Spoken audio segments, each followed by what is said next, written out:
The Mughal Empire, once a beacon of power and grandeur, lay fractured and weak. Its once invincible armies were a shadow of their former selves. Internal strife and corruption had eaten away at its foundations.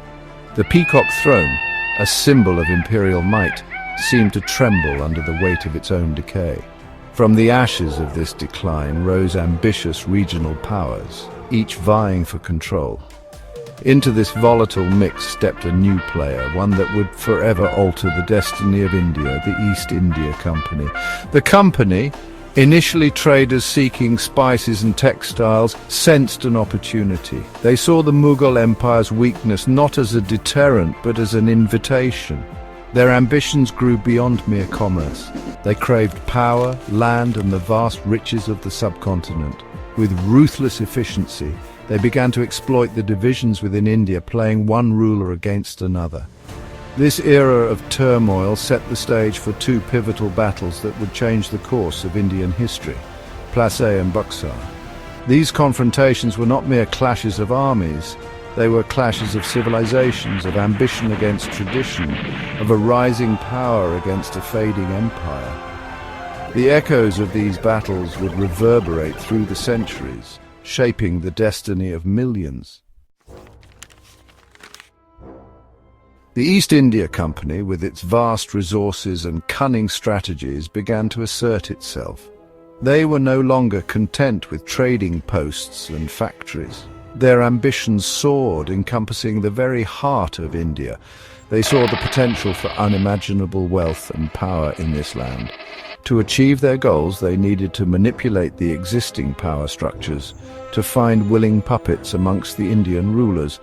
The company's true strength lay not just in its muskets and cannons, but in its understanding of Indian politics. They mastered the art of intrigue, bribery, and manipulation.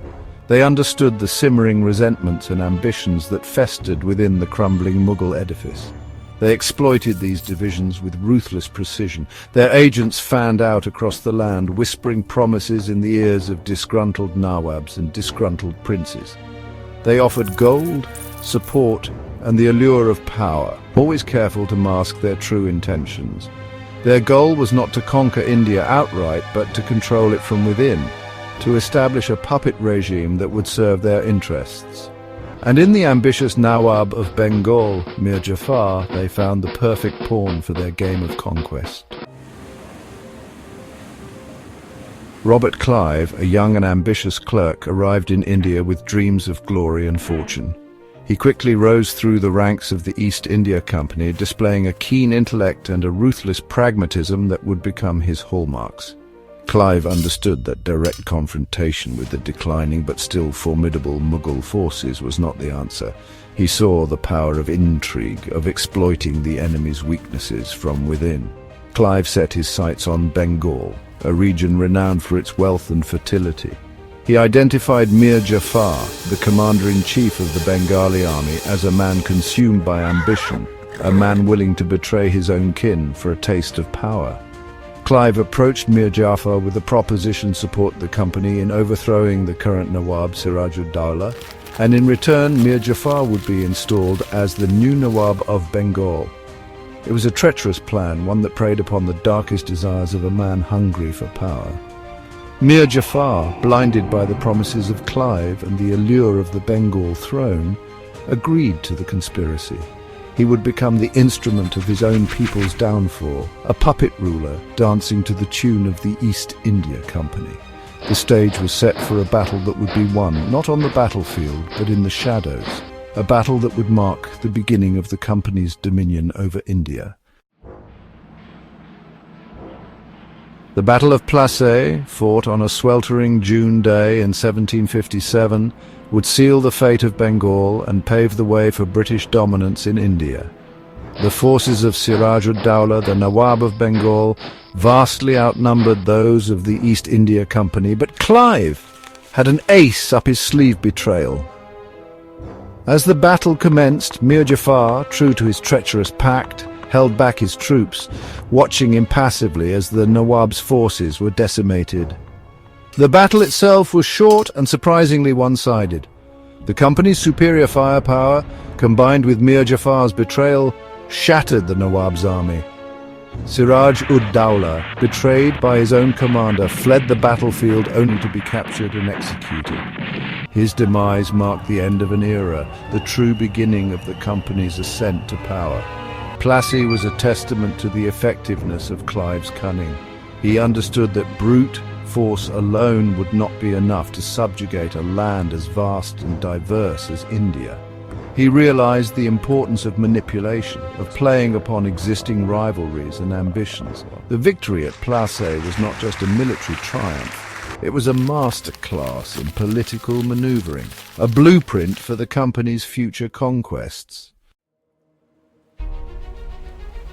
Section 5. The Spoils of Victory, Mir Jafar's Hollow Triumph and Bengal's Sorrow. With Siraj-ud-Dawla eliminated, Mir Jafar ascended to the throne of Bengal, a puppet king in the hands of his new masters. He had betrayed his people, his king, and his country for a crown that would forever be tarnished by his treachery. The East India Company, true to their word, installed him as the Nawab, but the real power rested with them. Bengal, once a prosperous and independent kingdom, was now under the thumb of the company. The victors wasted no time in extracting their pound of flesh. They demanded and received vast sums of money as compensation for their expenses in the war. They were granted control of Bengal's finances, its trade and its resources. The once proud Bengal became a cash cow for the company, its riches siphoned off to line the pockets of greedy merchants and shareholders back in London. The Battle of Plassey, while a resounding victory for the company, marked the beginning of a dark chapter for Bengal. The region, once known for its art, culture and learning, would suffer under the yoke of company rule. The Battle of Buxar, fought a decade later, would solidify the company's grip on India, crushing any remaining resistance and cementing their transition from merchants to emperors. Section 6. A tripartite alliance. Mughal Emperor Nawab of Awadh and Mir Qasim unite. The humiliation of Plassey echoed throughout India. The Mughal Emperor Shah Alam II, a ruler in name only, watched with growing alarm as the company tightened its grip on Bengal. He knew that if their ambitions were not checked, the entire subcontinent would fall prey to their insatiable greed. He sought to forge an alliance, a last stand against the encroaching tide of British power.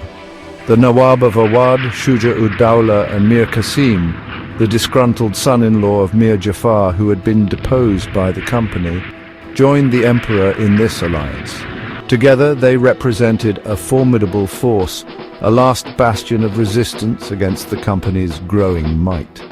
They knew that the fate of India hung in the balance.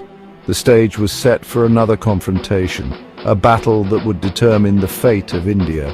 This time the stakes were higher, the enemy more formidable. The East India Company, emboldened by their victory at Plassey, were hungry for more. They would not be satisfied with just Bengal. They sought to control the entire subcontinent. The Battle of Buxar would be the ultimate test of strength, a clash of civilizations that would decide the destiny of millions. Section 7. Buxar's bloody verdict. British might crushes the last vestiges of resistance. The Battle of Buxar, fought in 1764, was a clash of titans, a final desperate stand against British domination. The combined forces of the Mughal Emperor, the Nawab of Awadh and Mir Qasim faced off against the well-trained and well-equipped army of the East India Company.